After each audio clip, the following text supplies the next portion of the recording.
dayi Ginoo.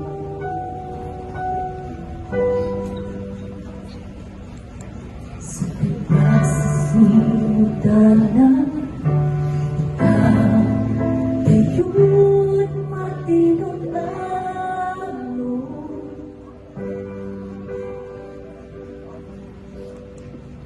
Sa panahon na kami masampit sa ngalan mo, tungkol mo mga paghanyo ko, sumala sa mga saan mo.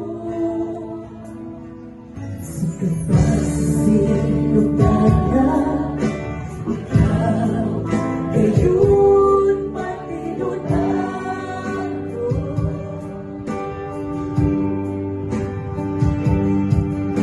Sa panahon na kami masapit sa ngalan mo, tungkol mo mga paghanyo ko, sumala sa mga saan mo.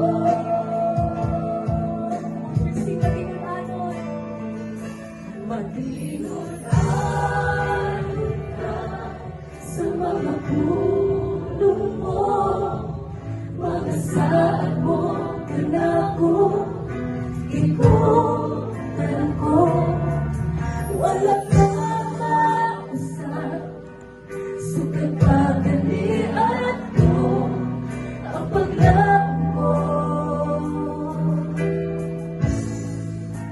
Ikaw lamang, Jesus.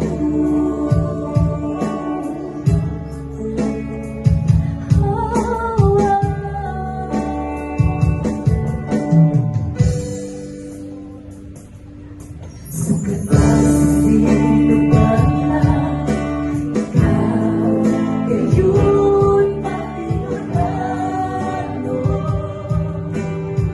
Lord, sa panahon na kami masakit sa ngalan mo, tungkol mo mga paghanyo ko, sumala sa mga saan mo.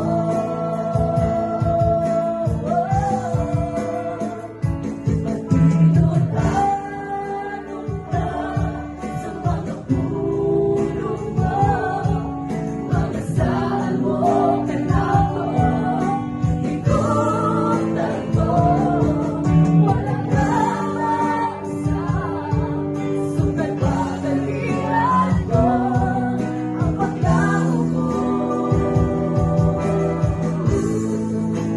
Ikaw lamang, Jesus. Ikaw ang paglaho, Ginoo. Panay tungkol sa mga saan, O Diyos. Kanunay ka na matinunalo, Ginoo.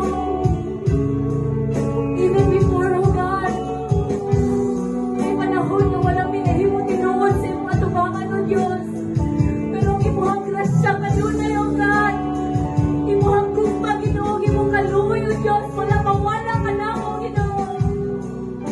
Salamat, Lord, sa imong gugma nga walay pagluhan. Salamat, Ginoo, sa imong pagtipig na nako. Salamat, Lord, sa paman sa pagkulit na akong mahandod ka ng naliya ka, Diyos.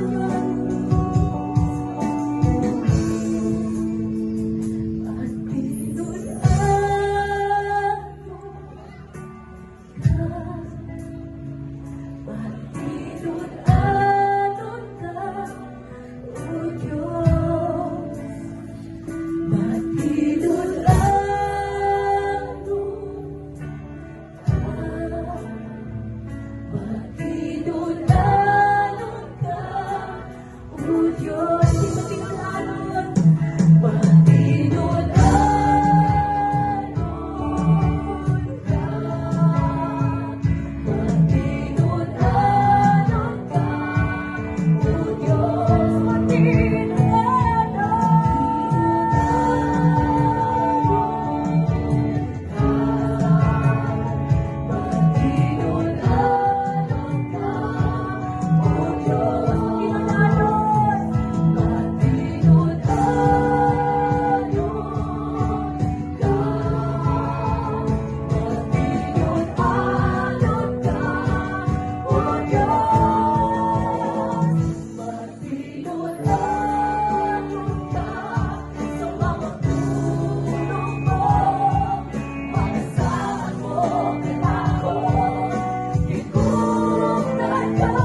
imong pagkamatinud-anon Ginoo. Wala diy'y sama kanimo o God.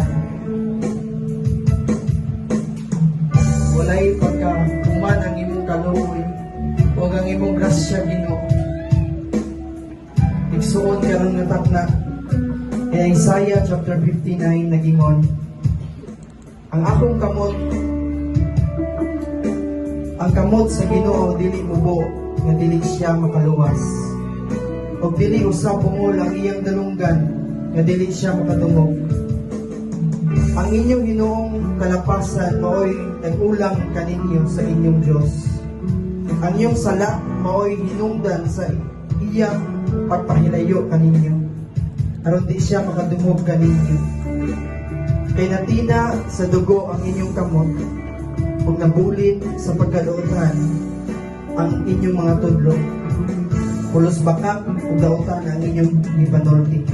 Karon nga tak maigsuon, nakabati ba ka kalisod? Nakabati ba ka nga murag layo ang Ginoo kanimo?